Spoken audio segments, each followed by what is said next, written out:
नमस्कार, जय हिंद प्यारे साथियों। स्वागत है आप सभी का आपके अपने यूट्यूब चैनल अमन स्टडी पॉइंट में। साथियों, इस वीडियो में हम लोग अधिगम के परिभाषाओं के बारे में देखेंगे।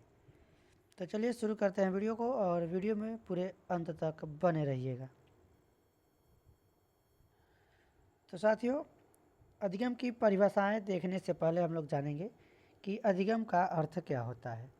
तो साथियों, अधिगम का जो अर्थ होता है, अधिगम का अर्थ होता है सीखना।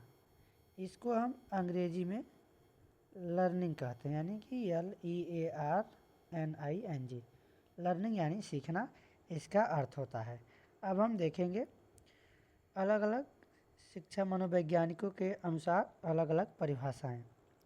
तो सबसे पहले जो आप देख रहे हैं स्क्रीन पे, सबसे पहला जो परिभाषा दिया गया है स्किनर के द्वारा।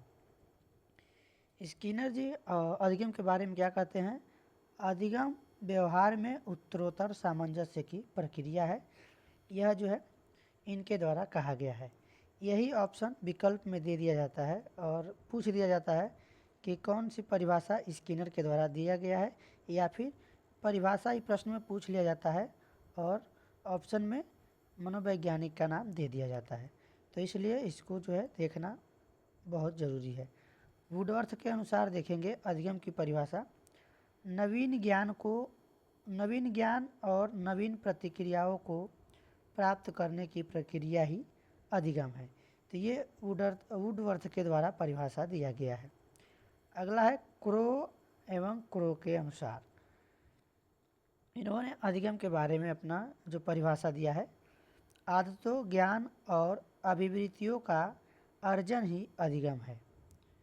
तो यहाँ पर जो क्रो एंड क्रो हैं, यहाँ पर अर्जन देख रहे हैं, अर्जन यानी ग्रहण करना, तो ये इनके द्वारा दिया गया है। इस प्रकार से आप लोग इसको याद रखेंगे। चलिए देखते हैं और परिभाषाएं।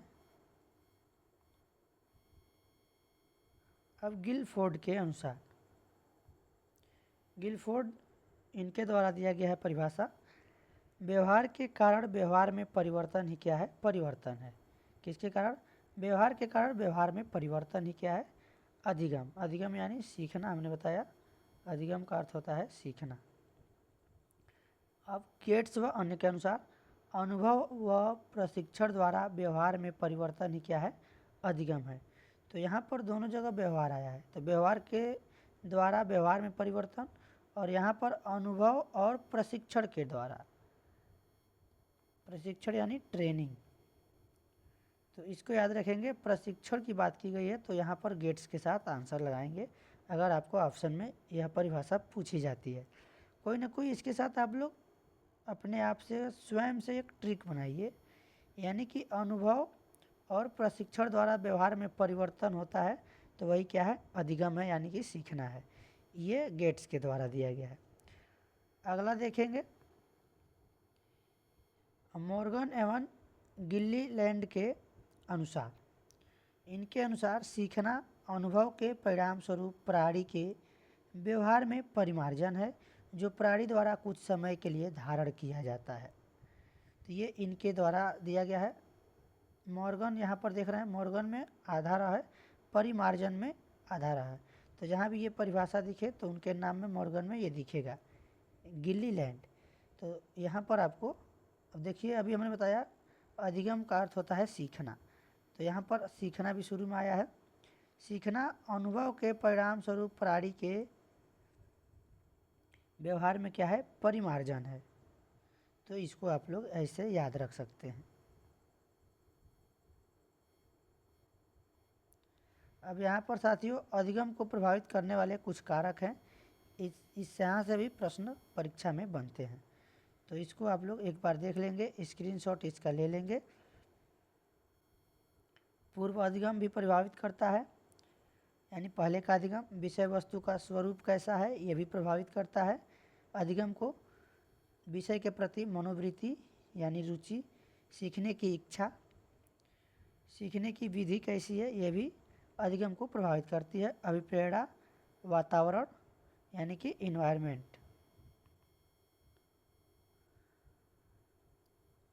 इसके साथ थकान, शारीरिक व मानसिक स्वास्थ्य और वंशानुक्रम। ये सभी जो है अधिगम को प्रभावित करते हैं, यानी प्रभावित करने वाले कारक हैं। तो इसका आप लोग एक बार स्क्रीनशॉट ले लेंगे। अब कुछ अधिगम के सिद्धांत हैं जो कि मनोवैज्ञानिकों के द्वारा दिए गए हैं, उनको भी देख लेते हैं। तो प्रयत्न एवं भूल का सिद्धांत थॉर्नडाइक के द्वारा दिया गया है, और थॉर्नडाइक ने किस पे प्रयोग किया था? बिल्ली पर। ये चीज़ भी हमको याद रखना है, कई बार यूपी टेट में परीक्षा में ये पूछा गया है। सूझ तथा अंतर्दृष्टि का सिद्धांत कोहलर ने दिया था। जर्मनी के गेस्टाल्टवादी थे कोहलर। तो सूझ तथा अंतर्दृष्टि का सिद्धांत किसने दिया था? कोहलर ने। यहाँ से प्रश्न बहुत बार पूछे गए हैं टेट और सी टेट में। अनुकूलित अनुक्रिया का सिद्धांत पावलोव के द्वारा, और पावलोव ने प्रयोग किया था कुत्ते पर। क्रिया प्रसूत अनुबंधन का सिद्धांत, अनुबंधन याद रखेंगे स्किनर, यह दिया है स्किनर ने।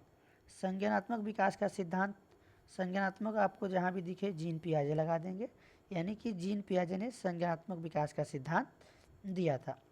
सामाजिक अधिगम का सिद्धांत अल्बर्ट बांडुरा, सामाजिक अधिगम का सिद्धांत अल्बर्ट बांडुरा। और संरचनात्मक अधिगम का सिद्धांत जेरोम ब्रूनर।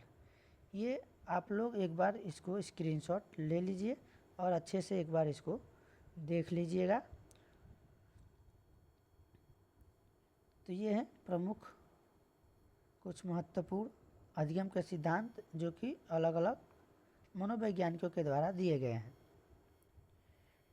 अब यहाँ पर जो प्रयत्न एवं भूल का सिद्धांत है उसके कुछ अन्य नाम हैं, इन नामों से भी जाना जाता है।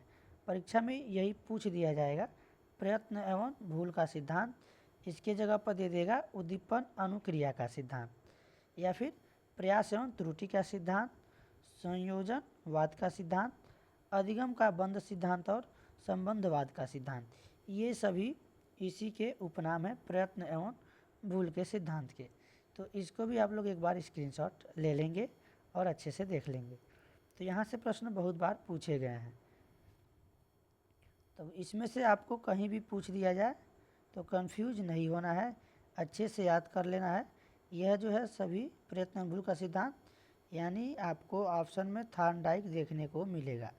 इसमें से अगर कोई भी ऑप्शन में प्रश्न आपको बनता है तो ऑप्शन में यहाँ पर आपको थॉर्नडाइक देखने को मिलेगा, और ये सभी इन्हीं के जो है अन्य नाम है। तो साथियों आज के वीडियो में बस इतना ही, मिलेंगे नेक्स्ट वीडियो में। और वीडियो कैसा लगा कमेंट बॉक्स में ज़रूर बताएंगे।